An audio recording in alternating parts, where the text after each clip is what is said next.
শিক্ষামন্ত্রীর সঙ্গে বৈঠকে চাকরিহারারা।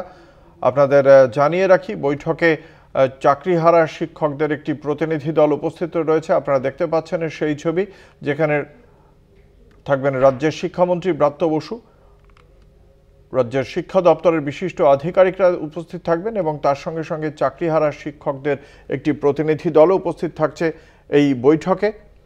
যে বৈঠকে প্রাথমিকভাবে চাকরিহারা শিক্ষকদের প্রধান দাবি যে কারা যোগ্য এবং কারা অযোগ্য সেই সংক্রান্ত ওএমআর শিটের যে মিরর ইমেজ তা প্রকাশ করতে হবে এসএসসিকে, এবং যোগ্য অযোগ্যদের চিহ্নিত করার বিষয়টিও রয়েছে তাদের অন্যতম প্রধান দাবি। ফলে সেক্ষেত্রে আমরা কথা বলবো, আমাদের সঙ্গে রয়েছেন আমাদের প্রতিনিধি সত্যসুন্দর ভট্টাচার্য।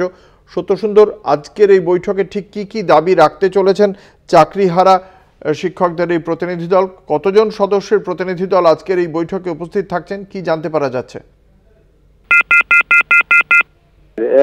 এই চাকরিহারা যোগ্য শিক্ষক তারা এসেছিলেন বিকাশ ভবনে বৈঠকে যোগ দিতে। তারা কিন্তু প্রথম অবস্থায় কিন্তু শিক্ষা দপ্তরের তরফে 8 জনকে বৈঠকে উপস্থিত থাকার অনুমতি দেওয়া হয়েছিল। পরে তারা জানিয়েছেন যে 12 জন যারা প্রতিনিধি এসেছেন তাদের প্রত্যেককেই তারা বৈঠকে অংশ নিতে পারবেন এমনটা জানানো হয়েছে। সেক্ষেত্রে 12 জন প্রতিনিধি তারা বিকাশ ভবনের 5 তলার যে কনফারেন্স রুম যেখানে বৈঠক হবে সেই বৈঠকে কিন্তু তারা ঢুকেছেন।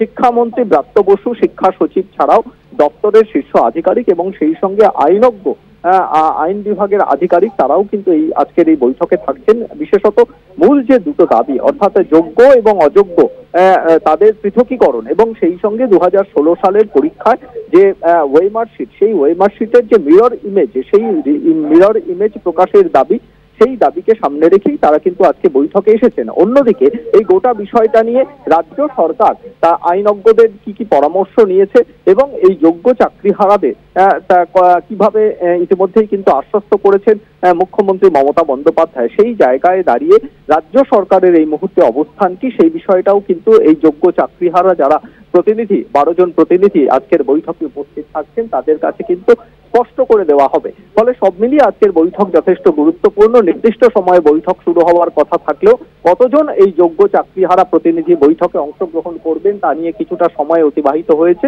তবে দীর্ঘ প্রতীক্ষার পর কিছুক্ষণের মধ্যেই শিক্ষামন্ত্রী ব্রাত্য বসু এবং শিক্ষা সচিব তারা কনফারেন্স রুমে ঢুকলেই বৈঠক শুরু হবে এমনটাই কিন্তু আমরা জানতে পারছি। ধন্যবাদ। আমাদের সঙ্গে ছিলেন আমাদের প্রতিনিধি সত্যসুন্দর ভট্টাচার্য।